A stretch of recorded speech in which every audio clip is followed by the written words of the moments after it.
اور دوسری صورت میں اللہ تعالیٰ نے قریش مکہ پہ اپنا ایک تو یہ احسان جتایا کہ تمہیں ابراہ کے لشکر سے پناہ دی، دوسرا احسان اسپیسیفکلی قریش کو. ظاہر ہے قریش کو اللہ تعالیٰ نے اب قیامت تک کے لیے چن لیا ہے، جیسے اللہ تعالیٰ نے بنی اسرائیل کو چنا تھا. انی فضلتکم علی العالمین یا بنی اسرائیل اذکروا نعمتی التی انعمت علیکم، اے بنی اسرائیل اس نعمت کو یاد کرو جو ہم نے تم پہ کی. وَأَنِّي فَضَّلْتُكُمْ عَلَى الْعَالَمِينَ، اور تمہیں تمام جہان والوں پہ فضیلت دی. بعد میں پھر اللہ نے بنو اسماعیل کو، قریش کو، حضرت ابراہیم کے دوسرے بیٹے کی اولاد کو، بنو اسماعیل کو فضیلت دی. تو وہ قریش تھے. تو اب قریش مکہ کی طرف نبی علیہ السلام کی بعثت خاصہ تھی، بعثت عامہ تو پوری انسانیت کے لیے، وَمَا أَرْسَلْنَاكَ إِلَّا كَافَّةً لِلنَّاسِ بَشِيرًا وَنَذِيرًا. لیکن بعثت خاصہ جو ہے وہ قریش کی طرف تھی، عرب کے لوگوں کی طرف. تو ظاہر قریش نے ہی دعوت قبول کرنی تھی، تو دنیا کو تل پٹ کرنا تھا. تو اللہ نے قریش کے لوگوں کو اپنا احسان یاد کروایا. لِإِيلَافِ قریش، اور یہ دیکھیں قریش کا قبیلہ واحد قبیلہ ہے جس کا نام قرآن میں آیا ہے. ویسے ساڑھے فرانسا بھی قریشی نے، ٹھیک ہے. تو اللہ تعالیٰ نے فرمایا کہ لِإِيلَافِ قریش، بسبب اس کے کہ اللہ نے الفت پیدا کر دی قریش کے دل میں، محبت ڈال دی قریش کے دل میں. ایلافہم رحلۃ الشتاء والصیف، الفت کس چیز کی؟ تجارتی سفر کی، سردیوں کے موسم میں بھی اور گرمیوں کے موسم. ہمارے جو آج کل کے قریشی ہیں تو اے سی سے ہی باہر نہیں نکلتے. یہ ان قریش کے لوگوں کی بات ہو رہی ہے کہ اللہ نے کہا ہم نے ٹف ماحول کا تمہیں عادی کر دیا ہے اور تمہارے دل میں محبت رکھ دی ہے سفر کی، ریگستانی سفر جو دنیا کا مشکل ترین کام ہے. تو یہ اللہ نے تمہارے دل میں ایسی محبت ڈالی ہے کہ تم اتنا مشکل کام کرنے کے لیے بھی تیار ہو جاتے ہو، کتنا لمبا لمبا سفر کرتے ہو، سردیوں میں بھی گرمیوں میں بھی. اور کس لیے کرتے ہو؟ پیٹ کے لیے ہی. تجارت کرتے تھے. ظاہر عرب کے اندر تو کچھ بھی نہیں اگتا تھا. یہاں ہندوستان سے جو مسالہ جات پہنچتے تھے وہ آ کے عرب کے بارڈر کے اوپر آتے تھے، وہاں سے وہ اٹھا کے یمن میں اور یعنی شام کے اندر لے کے جایا کرتے تھے. یہ ان کی تجارت ہوا کرتی تھی. تو اللہ تعالیٰ میں ہم نے تمہارے دلوں میں محبت ڈال دی ہے سفر کی، گرمی ہو سردی ہو تم سفر کرتے ہو. یہ قریش کے اوپر اللہ کا احسان ہے کہ تمہارا سارا جو لائف لائن ہے تجارت ہے، اور اس تجارت کے لیے سفر بڑا ضروری ہے. سفر دنیا کا مشکل ترین کام ہے اور تمہارے دل میں اللہ نے سفر کی محبت ڈال دی ہے، اتنے مشکل. اور یہ سر ان کی ایک عادت تھی جو اللہ نے پھر یوٹیلائز کی ہے. سر اتنے ٹف ماحول کے عادی لوگ ہی تھے جنہوں نے رومن اور پرشین امپائر پھر الٹی ہے، لیکن ان کو اپنی یہ خوبی پتہ نہیں تھی. دو خوبیاں تھیں ان کے اندر، ایک ٹف ماحول کے عادی تھے اور دوسرا یہ کہ جب زبان دے دیتے تھے نا پھر گردن ہی کٹتی تھی، پیچھے نہیں ہٹتے تھے. اس لیے آپ دیکھ لیں قریش مکہ میں کوئی منافق نہیں تھا. ابو جہل تھا تو منافق نہیں ہوا، وہ سامنے آ کے لڑا، اس نے کہا لڑوں گا مر جاؤں. ایون گردن کاٹنے لگے، اس نے کہا نیچے سے کاٹنا، پتہ لگے کسی سردار کی گردن ہے. یعنی وہ اپنے باطل دین کے اوپر بھی بڑے محکم ہوتے تھے. اور جو رسول اللہ کے ساتھ اٹیچ ہوئے ہیں مکے کے لوگ، وہ آپ دیکھ لیں پھر کتنے پیشن کے ساتھ ہیں. اور جو فتح مکہ کے بعد مسلمان ہوئے ہیں وہ بھی لوگ جب پکے مسلمان ہوئے ہیں تو پھر آپ دیکھ لیں کہ ان لوگوں نے کتنی قربانیاں دی ہیں، اسلام کے لیے قربانیاں دی ہیں. تو اور دو ان کے اندر خامیاں تھیں. ایک تھی طوائف الملوکی، آپس میں لڑتے رہنا. بہادر تھے لیکن دو بہادر بھائی آپس میں لڑتے رہے تو تیسری جگہ کیا وہ فتح کریں گے. اور دوسرا چٹے ان پڑھ جاہل امی. اللہ نے یہ دو خامیاں ان کی دور کر دی، ان کے اندر اتفاق پیدا کر دیا. نبی علیہ السلام کی شکل میں ان کو ایک لیڈر دیا جس نے عرب کے لوگوں کو ایک جھنڈے کے نیچے جمع کر دیا. پھر سر دنیا کی کوئی پاور ان کا مقابلہ نہیں کر سکتا. اگرچہ ان کے پاس اسلحہ نہیں تھا لیکن انہوں نے رومن اور پرشین امپائر سے ان کا اسلحہ چھین کے ان کو گرا دیا. ٹف مول کے عادی تھے. اور علم اللہ نے دے دیا، ان کی اپنی زبان میں ان کو کتاب دے دی قرآن. تو وہ لوگ جو ان کو امی اور جاہل کہا کرتے تھے، یہودی اور عیسائی. سر جس نے سورہ نساء، سورہ المائدہ، سورہ بقرہ پڑھی ہوئی ہے، سورہ آل عمران، اس کے سامنے کون سا یہودی پادری اور عیسائی پادری ٹھہر سکتا ہے دلائل میں، اور جبکہ اس کی اپنی زبان میں ہو اور عرب کے لوگوں نے وہ رٹی ہوئی ہو کتاب. علم اتنا محکم دیا کہ کوئی ان کے سامنے ٹھہر نہیں سکتا تھا. سر نجاشی کے دربار میں حضرت جعفر طیار نے صرف سورہ مریم ہی تلاوت کی تھی نا تو سب کے اوپر سکتہ طاری ہو گیا تھا. کو حضرت جعفر نے کوئی تقریر تو نہیں یاد کی ہوئی تھی. سورہ مریم تھی جس میں بتایا گیا کہ بھئی عیسیٰ بن مریم کا سٹیٹس یہ ہے، یہ عقیدہ ہونا چاہیے.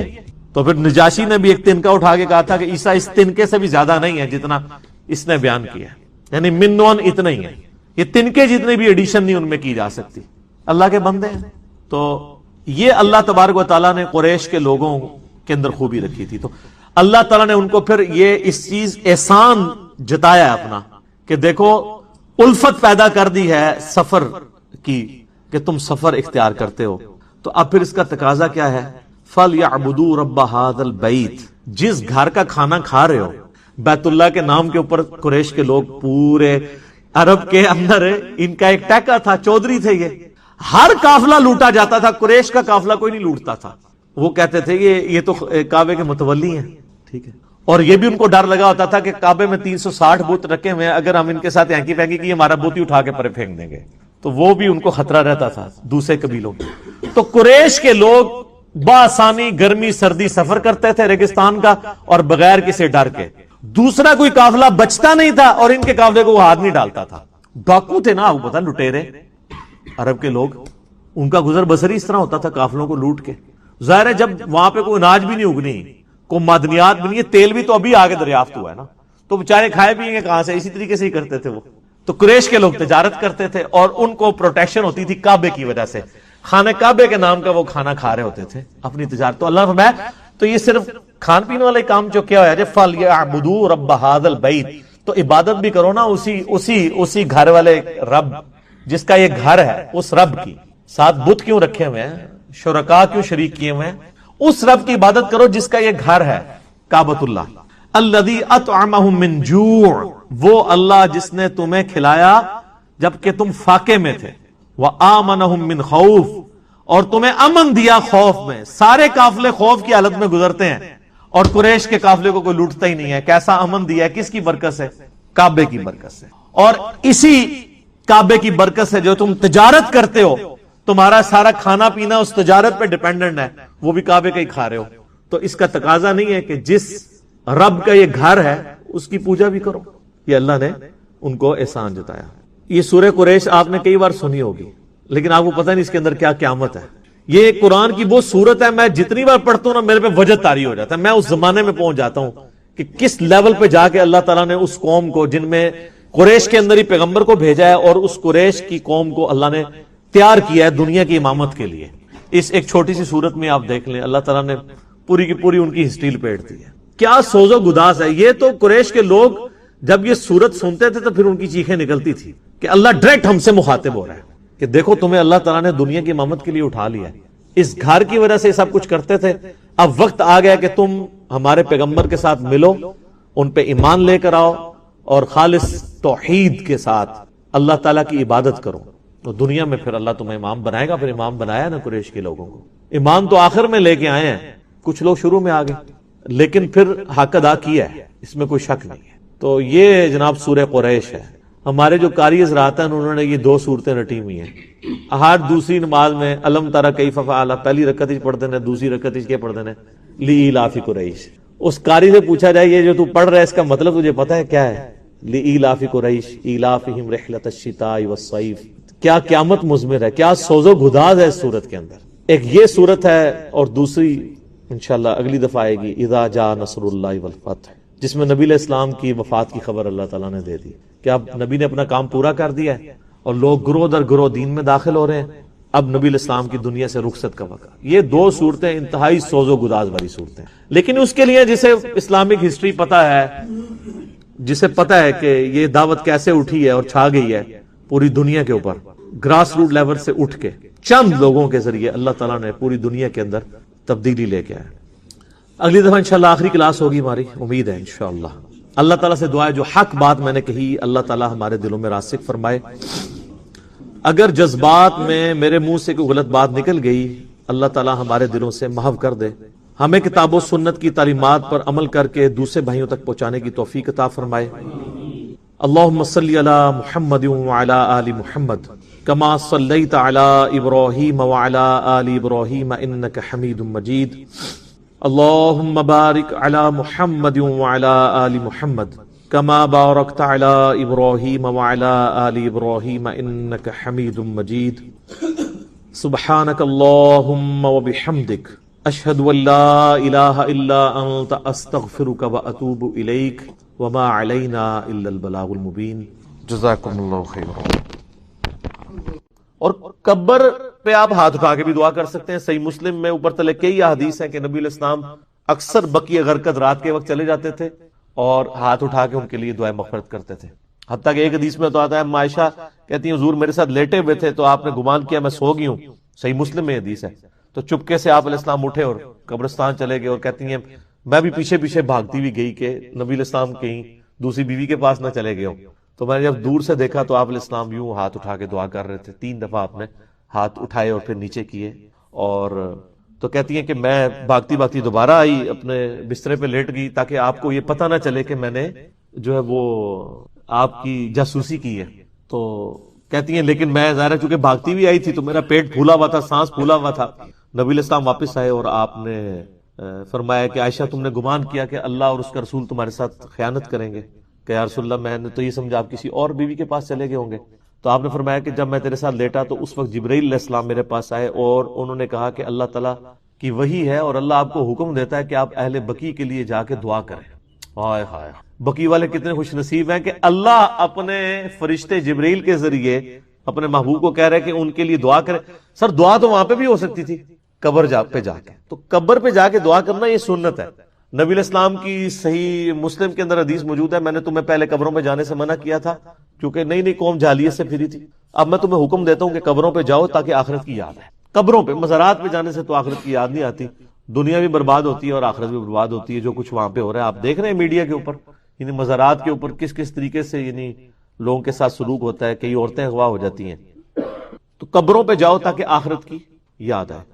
تو نبی علیہ السلام خود بھی قبرستان جایا کرتے تھے، حتیٰ کہ جو آپ کے آخری خطبات بخاری مسلم میں آتے ہیں وہ تو آپ نے خطبہ بھی قبرستان میں دیا ہے۔ اہل بقی کے اوپر آپ نے جا کے نماز جنازہ پڑھی، بڑی رکت انگیز حدیث ہے۔ عقبہ بن عامر کہتے ہیں میں نے آخری دفعہ اللہ کے نبی کو ممبر پہ دیکھا اپنی وفات سے 1 مہینہ پہلے، انہوں نے 8 سال کے بعد غزوہ احد کے شہداء کے، تو غزوہ احد ہوا ہے 3 ہجری میں، 8 اور 3 11 ہجری میں، اور 11 میں ہی آپ کی ربیع الاول کے مہینے میں وفات ہوئی ہے۔ تاریخ تو کنفرم نہیں لیکن مہینہ کنفرم ہے۔ تو عقبہ بن عامر کہتے ہیں نبی علیہ السلام نے فرمایا کہ اللہ کی قسم میں، یہ بخاری مسلم دونوں میں حدیث ہے، میں نے کربلا والے ریسرچ پیپر میں ڈالی ہے کہ میں اس وقت بھی اپنا حوض کوثر دیکھ رہا ہوں، اللہ تعالیٰ نے آپ کے سامنے سے پردے ہٹا دیے، اور فرمایا یہ میرا اس وقت جو ممبر ہے یہ حوض کوثر پہ لگا ہوا ہے، میں تمہارا پیش رو ہوں، یعنی میں آگے آگے جاؤں گا، تم نے میرے پیچھے آنا ہے، اور میں تمہاری وہاں پر گواہی دوں گا، یعنی جو اہل ایمان تھے۔ فرمایا مجھے اپنے بعد یہ خطرہ نہیں کہ تم شرک کرنے لگو، لیکن مجھے یہ ڈر ہے کہ تم میرے بعد دنیا کی محبت میں پڑ جاؤ گے، اور اس کے بعد پھر تم دنیا کی محبت میں ایک دوسرے کو قتل کرو گے، اور پھر تم بھی اسی طریقے سے تباہ و برباد کر دیے جاؤ گے جس طرح اگلی قومیں۔ اور یہی ہوا ہے حضور کی وفات کے، آپ دیکھیں 30 سال کے بعد یہ قتل و غارت شروع ہو گیا، اور کس لیول تک وہ گیا۔ تو آپ علیہ السلام نے یعنی پہلے فرما دیا تھا کہ یہ سب کچھ ہوگا، اور بتایا اس لیے کہ لوگ یعنی اس سسٹم کا حصہ نہ بنے، اس سے بچیں۔ تو آپ علیہ السلام وہاں پہ خطبہ دے رہے ہیں، اور یہ بڑا انٹلیکچوئل خطبہ ہے جو قبرستان کے اندر ہوا ہے۔ تو وہاں پہ بھی آپ علیہ السلام نے ان پہ جنازے کی نماز پڑھی، تو اس سے یہ پتا چلا کہ آپ قبرستان جا کے دوبارہ سے جنازہ بھی پڑھ سکتے ہیں۔ اکثر لوگوں کو یہ شک پڑ جاتا ہے کہ جی وہ رشتہ داروں کے پریشر کی وجہ سے بعض اوقات جنازہ کسی ایسے مولوی سے پڑھاتے ہیں جنہیں مغرور آیا ہوتا ہے، پھر ہم سے لوگ رابطہ کر رہے ہوتے ہیں کہ جی کیا کریں، جنازے کا مزہ ہی نہیں آیا، تو ہم انہیں کہتے ہیں جا کے قبرستان دوبارہ جنازہ پڑھ لیں۔ آپ کسی کی والدہ فوت ہوئی، کسی کا والد فوت ہوا، کسی کا بھائی فوت ہوا، تو قبرستان جائیں، قبر کو سامنے رکھ کے قبلہ رخ ہو جائیں آپ، اور جنازہ قبرستان پہ جا کے دوبارہ پڑھیں، نبی علیہ السلام سے ثابت ہے، اور اس میں آپ دعائیں مانگیں تسلی سے۔ آپ بیشک 15 منٹ کا جنازہ پڑھیں، وہاں نہیں آپ کو کوئی کہے گا جی سر جلدی کرو ٹائم ہو گیا، تو ایسے بھی کیا جا سکتا ہے، بعد میں جا کے جنازہ بھی پڑھ سکتے ہیں، دعا بھی کر سکتے ہیں، اس سے ثابت ہے۔ حتیٰ کہ بخاری مسلم دونوں میں حدیث ہے بڑی رکت انگیز کہ ایک عورت تھی جو مسجد نبوی کی صفائی کیا کرتی تھی، حبشی عورت تھی۔ 1 دن 2 دن 3 دن گزرے، آپ نے فرمایا 2-3 دن سے مجھے نظر نہیں آ رہی صفائی کرتے ہوئے۔ صحابہ نے کہا رسول تو فوت ہو گئی ہے، اور ہم نے آپ کے آرام میں خلل سمجھتے ہوئے رات کے وقت فوت ہوئی تھی تو ہم نے اس کو جنازہ پڑھ کے دفنا دیا۔ آپ فرمایا مجھے کیوں نہیں بتایا؟ ہائے ہائے، حریص علیکم بالمؤمنین رؤوف صلی اللہ علیہ، فرمایا مجھے اس کی قبر پہ لے جاؤ۔ صحابہ کرام قبر پہ لے گئے، وہاں جا کے آپ نے نماز جنازہ دوبارہ پڑھی، حالانکہ جنازہ پہلے ہو چکا تھا، اور پھر آپ جب واپس پلٹے تو آپ نے فرمایا کہ یہ قبریں اندھیروں میں ڈوبی ہوئی تھی، اللہ نے میرا جنازہ پڑھنے کی برکت سے ان قبروں کو نور سے بھر دیا۔ سبحان اللہ۔ لیکن اس کا ایک بڑا تلخ پہلو ہے کہ نبی علیہ السلام کے مبارک زمانے میں بھی ایسے لوگ تھے کہ جن کی قبریں اندھیرے میں ڈوبی ہوئی تھیں، اور ظاہر وہ مسلمان ہی تھے۔ کافر کی قبر میں تو نبی کے جنازہ پڑھنے سے نور تو نہیں جا سکتا، کیونکہ سورہ توبہ کے اندر ہے کہ آپ 70 دفعہ بھی دعا کریں ہم ان کو نہیں بخشیں گے، کیونکہ اللہ تعالیٰ نے شرک تو نہیں معاف کرنا۔ اس کا مطلب وہ مسلمانوں کی قبریں تھیں۔ تو آج کے مسلمان کس چکر میں بیٹھے ہوئے ہیں، کچھ بھی ہیں تیرے محبوب کی امت سے، بڑا خطرناک معاملہ ہے۔ یہ بھی رزلٹ نکلتا ہے۔ دوسرا یہ بھی رزلٹ نکلتا ہے کہ نبی علیہ السلام قبر میں حاضر و ناظر نہیں ہوتے ہیں. ورنہ آپ تو جب آپ کو بتایا گیا فوت ہوگی تو آپ فرماتے ہیں ہاں مجھے پتا چلا ہے، میں 3 دن پہلے اس کی قبر میں گیا تھا، میرے بارے میں سوال ہوا تھا. تو آپ علیہ السلام کو تو نہیں پتا تھا. تو یہ من گھڑت عقیدے لوگوں نے بنائے ہوئے. قبر میں سوال ہوتا ہے لیکن کوئی تصویر نہیں دکھائی جاتی، اس میں کوئی الفاظ ہی نہیں ایسے. تو بہرحال یہ قبرستان جا کے دعا کرنا، مردوں کے لیے دعا کرنا، یہ نبی علیہ السلام نے اس کو مشروع کیا ہے. دیکھیں جی، جو جنازے سے متعلق جتنی چیزیں ہیں، خصوصاً میت کو جو دفنانے کے ساتھ ریلیٹڈ ہیں، اس میں اکثر جو ہمارے معاشرے کے اندر، سب کانٹیننٹ کے اندر رسومات ہیں، یہ بدعات ہیں. کچھ چیزیں سنت بھی ہیں لیکن زیادہ تر بدعات ہیں. یہ جتنی باتیں آپ نے گنوائی ان میں اکا دکا چیز تو آپ سنت کہہ سکتے ہیں. باقی اس سے بھی بڑھ کر لوگ تو کفنی لکھتے ہیں باقاعدہ. یعنی وہ کئی بار ہمارے پاس بھی لوگوں نے بھیجا ہے کہ جی آپ اس کے اوپر ذرا کلمہ لکھتے ہیں، فزیکلی کلمہ کفن کے اوپر لکھواتے ہیں. جو سمجھدار ہیں وہ کہتے ہیں جی فزیکلی نہ لکھیں، بس ہاتھ کے اشارے سے لکھتے ہیں، اور کلمہ لکھوانے کے لیے علماء کے پاس بھیجتے ہیں. آپ مسلمانوں کا لیول دیکھ لیں، وہ کلمہ بھی ٹائپ نہیں کر سکتے اس کے اوپر، ہینڈ رائٹنگ کے طور پر. اسی طریقے سے بعض لوگ حج اور عمرے کے لیے جب مکہ شریف جاتے ہیں، وہاں سے زمزم کے اندر بھگو کے لے آتے ہیں کفن کو. بعض لوگ مدینہ شریف کی مٹی لے آتے ہیں کہ ساتھ کفن میں رکھ دیں گے. عہد نامہ بعض لوگ، اب وہ عہد نامہ تو خود ہی کوئی ثابت نہیں ہے، اس کو رکھتے ہیں قبر کے اندر اور کہتے ہیں اس کی برکت سے کچھ ہو جائے گا. میرے بھائی اس سے کچھ نہیں ہونا. صحیح بخاری اور صحیح مسلم کی متفق علیہ حدیث ہے کہ اللہ کے محبوب صلی اللہ علیہ وآلہ وسلم نے فرمایا، انسان کے 3 دوست ہیں، قبر میں صرف ایک ہی ساتھ جاتا ہے اور وہ اس کے اعمال ہیں. 2 دوست باہر ہی رہ جاتے ہیں، اس کا مال اور اس کے رشتہ دار.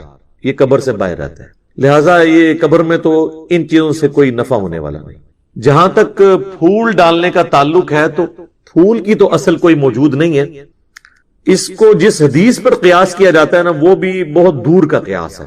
وہ حدیث صحیح بخاری اور صحیح مسلم دونوں کے اندر موجود ہے کہ اللہ کے محبوب صلی اللہ علیہ وآلہ وسلم ایک جگہ سے گزر رہے تھے تو آپ رک گئے اور آپ نے فرمایا کہ ان 2 قبر والوں کو عذاب ہو رہا ہے. یعنی اللہ تعالیٰ نے اپنے نبی علیہ السلام کو وہ غیبی خبر دے دی، دکھا دیا، اور فرمایا کہ کسی بہت بڑی بظاہر وجہ سے نہیں. ایک شخص جو ہے وہ چغلی کھاتا تھا اور دوسرا پیشاب کے چھینٹوں سے نہیں بچتا تھا. پھر نبی صلی اللہ علیہ وآلہ وسلم نے اپنے مبارک ہاتھوں سے ایک درخت کی ٹہنی توڑی اور اس کے 2 ٹکڑے کر کے دونوں قبروں پر ایک ایک ٹکڑا لگا دیا اور فرمایا کہ جب تک یہ ہری رہیں گی، یعنی یہ بریکٹ میں جو اگلے الفاظ ہیں، یعنی وہ لوگ کہتے ہیں تسبیح کرتی رہیں گی، یہ بریکٹ میں ہوتے ہیں. اصل میں الفاظ ہیں کہ جب تک یہ سرسبز رہیں گی ان کے عذاب میں تخفیف ہوگی. اب اس حدیث کے تحت بعض لوگ یہ کہتے ہیں کہ چونکہ ہری جو ٹہنیاں ہیں وہ زندگی کی علامت ہے اور وہ زندہ چیز جب اللہ کا ذکر کرے گی تو اس کی برکت سے قبر والے کو نفع پہنچے گا. اب یہ سب کچھ ایکسپلینیشن ہے، اس حدیث میں یہ الفاظ نہیں ہے. اور اس ایکسپلینیشن کے ساتھ آپ اختلاف بھی کر سکتے ہیں. اس کی وجہ یہ ہے کہ چیز کوئی ہری ہو یا سوکھ جائے، دونوں حالتوں میں اللہ کا ذکر کرتی ہے. سورہ بنی اسرائیل میں آنا کہ کوئی ایسی چیز نہیں ہے جو اللہ کی حمد کے ساتھ اس کی تسبیح نہ کرتی ہو مگر یہ کہ تم اس کی تسبیحات کو سمجھ نہیں سکتے. سورۃ الرعد میں آیا کہ یہ جو بجلی گرجتی ہے الرعد، یہ بھی اللہ کا ذکر کرتی ہے. صحیح بخاری کے اندر موجود ہے، حضرت عبداللہ ابن مسعود کہتے ہیں کہ بعض اوقات ہم اللہ کے محبوب صلی اللہ علیہ وآلہ وسلم کے ساتھ کھانا کھا رہے ہوتے تھے تو وہ جو لقمہ ہم اٹھاتے تھے ہم اس کی تسبیح کی آواز بھی سنتے تھے. یعنی حضور علیہ السلام کی موجودگی کی برکت سے یہ معجزہ عام لوگوں پہ بھی ظاہر ہو جاتا تھا، وہ اسے آبزرو کر لیتے تھے. تو کوئی خشک چیز ہو یا کوئی تر ہو، ہر چیز اللہ کا ذکر کرتی ہے. بعض محدثین کا یہ موقف ہے کہ یہ حضور کے ہاتھوں کی برکت ہے کہ آپ علیہ السلام نے اپنے مبارک ہاتھوں سے وہ ٹہنیاں لگائیں اور اس کی وجہ سے ان کے عذاب میں تخفیف ہو رہی ہے. تو یہ بات زیادہ وزنی لگتی ہے. بہرحال اس سے اصل ثابت ہو گئی کہ آپ ٹہنی لگا سکتے ہیں. پھول ڈالنا یہ تو فضول خرچی ہے کیونکہ وہ تو آپ نے خرید کے ڈالنے ہیں اور پھر آپ کے وہ کام بھی نہیں آنا. ٹہنی تو پھر بھی جو آپ تشریح کرتے ہیں کہ جب تک ہری رہیں گی وہ تو ہری رہیں گی، پھول تو کچھ عرصے کے بعد ویسے ہی خشک ہو جانے ہیں، آپ کا مقصد پورا نہیں ہوگا. تو ٹہنی ہی لگائیں، اتنی دور کا قیاس نہ کریں. اور پھر پھولوں میں ایک رسپیکٹ والا معاملہ بھی آ جاتا ہے، اور اسلام میں قبروں کی یہ والی رسپیکٹ نہیں ہے کہ لوگ جو ہے وہ اس کی اس قسم کی رسپیکٹ کریں. ویسے تو ہر مسلمان کی قبر کی رسپیکٹ ہے. صحیح مسلم میں حدیث ہے کہ کوئی کسی مسلمان کی قبر پہ بیٹھے اس سے بہتر ہے کہ انگاروں پہ بیٹھ جائے. یعنی قبر کی آپ توہین نہیں کر سکتے، وہ اپنی جگہ ہے، لیکن اس طرح کی رسپیکٹ بھی نہیں کر سکتے کہ معاملات اتنے آگے چلے جائیں. اور عموماً جو قبروں کے اوپر چادریں چڑھائی جاتی ہیں یا یہ پھول ڈالے جاتے ہیں، وہ اس قسم کی رسپیکٹ ہے. اور اس طرح کی رسپیکٹ تو نبی الاسلام نے اپنی قبر کے بارے میں فرمایا. مسند احمد میں حدیث ہے، اللہم لا تجعل قبری وثن یعبد، اللہ میری قبر کو ایسا بت نہ بننے دینا کہ لوگ اس کی پرستش شروع کر دیں. بخاری مسلم دونوں میں حدیث ہے. اما عائشہ کہتی ہیں کہ نبی الاسلام کی بیماری کے دن چل رہے تھے، آخری وقت آپ کا قریب تھا، اور آپ بار بار اپنے چہرے مبارک سے چادر ہٹاتے تھے تکلیف کی وجہ سے، اور کہتے تھے لعن اللہ الیہود والنصارى اتخذوا قبور انبیائہم مساجدا، اللہ کی لعنت ہو یہود و نصارہ پر، انہوں نے اپنے نبیوں کی قبروں کو سجدہ گاہ بنا لیا تھا. اور اما عائشہ کہتی ہیں حضور یہ اس لیے بات کر رہے تھے کہ آپ ہمیں ڈرا رہے تھے کہ آپ کی قبر کے ساتھ یہ کچھ نہ کیا جائے. اور آگے اما عائشہ کے الفاظ ہیں بخاری مسلم میں کہ اگر ہمیں عورتوں کی شروع کر دیں، سورہ نساء میں یہ آتا ہے کہ اگر تمہیں اپنی عورتوں کی باتیں ناپسند تو ان میں کئی پسندیدہ عادتیں بھی، تو اتنی سختی کے ساتھ اسلام میں اس چیز کی ترغیب دلائی گی کہ آپ نے عورتوں کی رسپیکٹ کرنی ہے. اور دیکھیں اللہ نے کیسا بندوبست کیا ہے. عورت جب چھوٹی ہوتی ہے تو باپ کی، جوان ہوتی ہے تو خاوند کی محبت میں، اور بڑھاپے کو پہنچتی ہے تو اولاد میں اس کی. بخاری میں حدیث ہے، نبی علیہ السلام سے ایک شخص نے آ کے پوچھا مجھ پہ سب سے زیادہ حق میرا کس حسن سلوک کے اعتبار سے سب سے زیادہ میرا حقدار کون حق رکھتا ہے مجھ مخلوقات میں؟ نبی علیہ السلام نے فرمایا تیری. پھر پوچھا فرمایا تیری. چوتھی دفعہ فرمایا باپ کا چوتھا نمبر ہے، پہلے 3 کے 3 نمبر ماں کے. اب یہاں پہ عورتیں اوپر ہیں، حتیٰ کہ سنن نسائی میں حدیث ہے جنت تیری ماں کے قدموں کے پاس ہے. یعنی یہ فزیکلی پاس نہیں، مراد یہ کہ ماں کی خدمت کر کے. لیکن یہاں پہ چونکہ ایک عورت کے اعتبار سے ڈسکس ہو رہا ہے کہ خامند نے اس کو رسپیکٹ دی، تو اس میں ظاہر ہے کہ جب دین کی تعلیم نہیں ہوگی تو عورتوں کا احتساب اسی سے ہوگا. اور پھر یہ جو آپ آج کل این جی اوز کے اوپر غصہ کھاتے ہیں کہ وہ ہماری عورتوں کو دلیر کر رہے ہیں، تو سر مردوں نے کون سے عورتوں کو بیسک ہیومن رائٹس دی؟ آپ خود ایڈ فیول ٹو فائر کر رہے ہیں. آپ کیوں نہیں عورتوں کو حقوق دے رہے؟ کیوں جدادیں ان کی دباتے ہیں؟ وہ کہتے ہیں نہیں بہن نے معاف کر دیا. نہ بہنوں سے بھی پوچھیں، وہ کہتے ہیں یا تو ہم بھائی رکھ لیں یا جداد رکھ. کسی حد تک آج اگر کوئی شخص اپنی بیوی کو چھوڑتا ہے، وہ عورت کہاں جائے گی؟ میکے.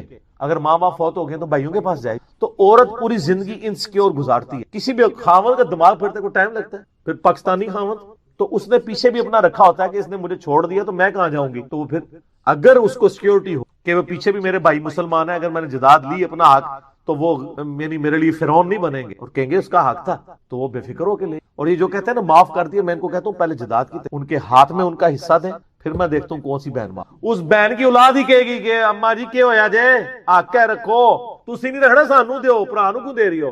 وہ ویسے ہی وہ معاف نہیں ہوتا. وہ جسے کہتے ہیں نا کہ انگور کھٹے ہیں. عورتیں بیچاری اپنی عزت بچا رہی ہوتی ہیں. ٹھیک ہے، اگر مانگ لیا تو بھائی پوری زندگی ناراض ہو جائیں گے، جان ہی چھڑا لو. اور حالانکہ یہ وراثت کے قوانین وہ ہیں جو اللہ نے حدیثوں میں نہیں چھوڑے، قرآن میں. سورہ نساء کا دوسرا سورہ نساء بھی پڑھ لو. مردوں میں ریکویسٹ کروں گا، عورتوں کے لیے بھی ہے، مرد بھی پڑھیں. شروع میں اللہ نے وراثت کے عورتوں کا حق رکھا اور کہا یہ اللہ کی حدیں ہیں، آپ نے اس کو پھیلا کوئی حصہ نہیں ملتا. اور بعض ایسے بیوقوف ہیں وہ کہتے ہیں جنہیں جہیز دے دیا تھا نا، وہ وراثت نہیں ہے، وہ ہبہ ہے. وراثت تو الگ چیز، وہ تو مرنے کے بعد تک. اسلام میں میاں بیوی وہ بنیادی اکائی ہیں جو مل خاندان کی تکمیل کرتے ہیں. اسی لیے آپ دیکھیں سورہ البقرہ میں، سورہ نساء میں، سورہ المائدہ میں میاں بیوی کو ڈسکس، ان کے حقوق کی بات ہوئی، ڈیٹیلڈ چیزیں ڈسکس ہیں، طلاق کے، نکاح کے مسائل. کیوں؟ بیسک جو یونٹ ہے نا اسلام میں وہ میاں بیوی، ماں باپ نہیں، بہن بھائی نہیں ہے، کیونکہ اسی سے معاشرہ آگے چل. حتیٰ کہ نبی الاسلام فرمایا کہ شیطان کا تخت پانیوں پہ لگا. شام کے وقت سارے اس کے چیلے ہیں نا، وہ آ کے کہتے ہیں آج ہم سے فلاں گناہ. ایک وہ اتنا امپریس نہیں ہوا، ایک آ کے کہتا ہے آج میں نے. شیطان کو بھی یہ بات پتا ہے کہ میاں بیوی الگ ہو گئے تو اولاد تو گئی. یہاں تو خامن سمجھتا ہے میں بیوی کو طلاق دے دوں گا تو اس کی میں نے مستقبل بگاڑ دیا. اور سر اس کے تو چانس ہے مستقبل بن جائے، تیرا بھی کچھ نہیں پلے رہا. اگلے رشتے کے لیے جو آئیں گے وہ کہیں گے پہلی کیوں گئی سی. یہ کسی خامن کے دماغ میں فطور ہے نا، وہ نکال دے کہ وہ عورت کو ذلیل کر دے گا. ذلیل وہ خود بھی ہوتا ہے. اور عموماً میں نے دیکھا کئی عورتیں جن کو اللہ تعالیٰ ان سے اچھے خامن دے دیتا ہے، ان کی جناب وہ کہتے ہیں کبے نو لت پئی اور کبھی نکل گیا، ان کے تو بڑی نیکی ہو جاتی ہے. تو یہ شیطان نے تخت لگایا ہوا پانیوں کے اوپر اور وہاں یہ فیڈ بیک لے رہا ہوتا ہے، جس کے بارے میں نے کہا ہو سکتا ہے برمودا ٹرائنگل پہ ہی وہ تخت لگا ہوا ہو شیطان کا. نبی الاسلام نے میاں بیوی کے تعلق کے اعتبار سے بہت اسٹرکٹلی بخاری مسلم سے عورت جو ہے نا مرد کی ٹیڑھی پر سیدھا کرنے نفع اٹھاؤ، کمپرومائز کرو. اگر سیدھا کرو گے تو توڑ بیٹھو گے، اور کو توڑنا اصل کو طلاق دے، کہیں توڑنا بیٹھ. کہیں مسلم میں حدیث ہے نبی الاسلام فرمایا مرد کے لیے جائز نہیں کہ وہ اپنی سے بغض رکھے. اللہ سے ڈرو، یہاں بغض رکھ لے. اگر تم اس میں الفاظ ہیں، اگر تمہیں اس کی کچھ عادتیں ناپسند ہیں ان کو یاد کر. پھر بخاری مسلم سے آپ کیسے ہو مرد تم لوگ کہ صبح کے وقت ابھی کو مارتے ہو اور پھر رات کو اس بیوی کو اپنے پاس بلاتے ہو. کتنی ٹیکنیکل بات کی. تو وہ آ بھی جائے گی تو کس موڈ کے ساتھ آ رہی ہو. تو آپ علیہ السلام نے یہ جو عورتوں کی پٹائی کا جن کو شوق ہوا ہے نا، میں تو کہتا ہوں جو مرد بھی ادھر ادھر منہ مارتے ہیں نا، ان کی عورتوں کو بھی چاہیے کبھی کبھار تھوڑا سا کر دیا کرے، لیکن چہرے پہ نہ مارے. بخاری مسلم میں حدیث آپ نے چہرے پہ نہیں. بہرحال سورۃ المائدہ میں ہے کہ اگر میاں بیوی کا جھگڑا ہو جائے تو ایک بڑا جو ہے وہ مرد کی، ایک بڑا جو ہے عورت کی، ان بڑوں کو سامنے بیچ میں ڈال کے ان کی، کیونکہ جو دو آپس میں لڑ رہے ہیں وہ تو دونوں ہی اپنے آپ کو حق میں، اور جو بڑا بندہ ہے نا خاندان کا، جس نے دنیا دیکھی ہے، اس کو پتا چل جائے گا، اس نے خود بھی اپنی زندگی گزاری ہوئی، لیکن وہ بڑا نیوٹرل ہونا چاہیے. یہ نہ ہے کہ میرے منڈے نے ٹھیک کیتا ہے تو میرے خاندان کے بڑوں کو انوالو کریں، وہ بڑے ڈیسائیڈ کریں، تو انشاءاللہ تعالی معاملات بہتر ہو جاتے ہیں. باقی اگر نہیں بھی بہتر ہو رہے پھر ٹھیک ہے، طلاق کریں. یہ بڑا ظلم ہے کہ وہ جوانی سے لے کے تو بڑھاپوں میں نے 30 سال کے بعد بھی طلاقیں ہوتی، نئی نیبری ہوتی ہے، وہ بہنیں بیچ میں آ جاتی ہیں، انہیں جی نبھاؤ، بھابیاں آ جاتی ہیں نبھاؤ، کرتے کرتے الٹیمیٹ. تو یہ طلاق ترمذی میں حدیث ہے، سنن ابن ماجہ میں، سنن ابی داؤد میں، کہ اللہ کو حلال چیزوں میں سب سے زیادہ ناپسند طلاق ہے. لیکن ہے حلال ہے، ناپسند اس لیے کہ اللہ چاہتا نہیں ایسا ہو. حلال اس لیے کہ کبھی واقعی جینوئن ضرورت پڑتی ہے. کسی شخص کے سینے پہ آپ گرائنڈر چلا سکتے، لیکن جب بائی پاس کرنا ہوگا تو گرائنڈر، کیونکہ آپ اس کی جان بچا رہے ہیں. تو جب یہاں تک نوبت آ جائے پھر علیحدگی اختیار کرنی، زبردستی گھسیٹ کے رشتے نہیں. اور یہ یاد رکھیے گا خامدوں کے لیے، جس طرح آپ کو حق ہے نا کہ آپ اپنی بیوی کو طلاق دے سکتے ہیں، آپ کی بیوی کو بھی حق ہے کہ وہ خلا لے سکتے ہیں.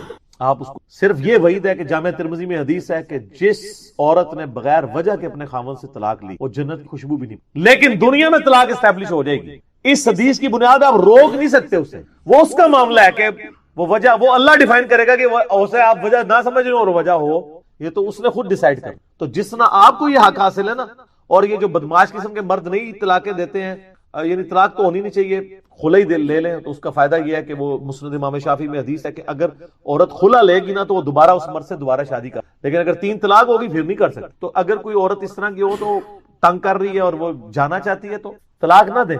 اگر دینی ہے تو ایک دیں، ایک کے بعد 3 مہینے کے بعد ویسے ہی نکاح ٹوٹ جائے گا، ختم ہو جائے گا، کسی اور جگہ بھی شادی کر. ضروری ہے کون ہے زنانی 3 دے کے پھر بعد میں حلالے کرواتے پھر ہوتے ہیں وہ بھی حرام ہی ہیں، حلالے کیا ہیں. سنن ابن ماجہ میں حدیث ہے حلالہ کرنے والے اور کروانے والے پہ اللہ کی لعنت، تو وہ تو اسٹیبلش ہی نہیں ہوگا. تو اگر ایسی صورتحال بن جاتی ہے تو عورت بھی طلاق لے. باقی یہ ہے کہ دنیا میں آئیڈیل تو آپ کو نہ خاوند ملے گا، نہ جتنے لفنڈر قسم کے نوجوان ہیں نا، ان سے پوچھیں بیوی کیسی ہے، پردہ دار، سیدھ ماشاءاللہ بڑے نیک. تو قرآن میں ہے نا بدکار مردوں کے لیے بدکار عورتیں ہی ان کے، اور نیکوکار مردوں کے لیے کبھی حادثہ بھی ہو سکتا ہے. لیکن اوورآل ایسے ہی ہوتا ہے. میں نے تو ابھی تک یہ دیکھا ہے کہ جوڑے واقعی اسمان، کوئی نہ کوئی ایسی چیز ہوتی ہے کہ وہ جوڑیاں چل رہی ہو، دو انج ایسی پیڑیاں آتا ہوں نا وہ بس ایک دوسرے میں نہیں چل سکتے ہیں. اس طرح کے بھی لوگ کہتے ہیں یار بری عورت ہے یہ کیسے گزارا کر رہا ہے، خاوند ماشاءاللہ اس نے برا ہوئے گا، نہیں یار صحیح جوڑی بڑی. تو یہ اللہ تعالیٰ نے معاملات کیے ہوئے ہوتے ہیں. باقی اس کے لیے پریکٹیکلی نبی علیہ السلام کی مبارک زندگی ہمارے لیے رول ماڈل ہے. آپ علیہ السلام کی کیا شفقتیں اپنی بیویوں پہ. بخاری مسلم میں حدیث ہے، اما عائشہ کہتی ہیں کہ ایک دفعہ مسجد نبوی میں حبشیوں کی وہ نیزے والی چل رہی تھی، پریکٹس کر رہے تھے وہ، تو میں نے حضور سے خواہش کی، تو آپ علیہ السلام کھڑے ہو گئے تو میں آپ کی طور، آپ نے فرمایا تم یہ سوچ سکتے ہو کہ ایک جوان لڑکی اتنی دیر کھڑے ہو کے یہ تماشا دیکھ سکے، یعنی شوق کی. اور نبی علیہ السلام اتنی دیر کھڑے رہے یہاں تک کہ میں نے کہا کہ بس. تو آپ علیہ السلام، سنن ابی داؤد میں علیہ السلام سے اما عائشہ کہنے کا یا رسول اللہ میں نے آپ کے ساتھ دوڑ لگائی، تو کہتی ہیں کہ میں آگے نکل، کئی سال گزرے تو نبی علیہ السلام نے فرمایا کہ عائشہ ایک دفعہ پھر دوڑ لگائیں. اب نبی